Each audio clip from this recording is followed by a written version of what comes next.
कविताको शीर्षक छ अधुरो संसार।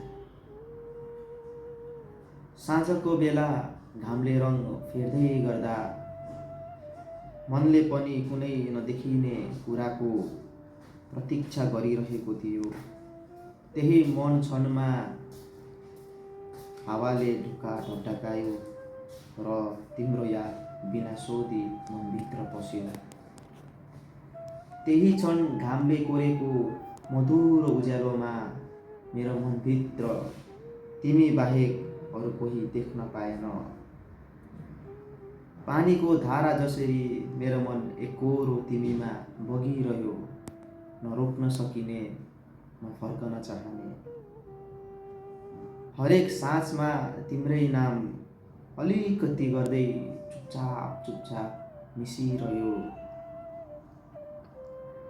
हरेक फुलले तिम्रो मुस्कान सम्झायो, हरेक बाटोले तिमी आउने सम्झना गराइरह्यो।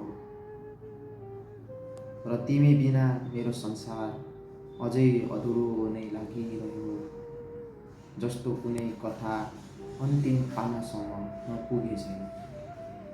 तर अहिले पनि यो मन तिम्रै खोजीमा छ।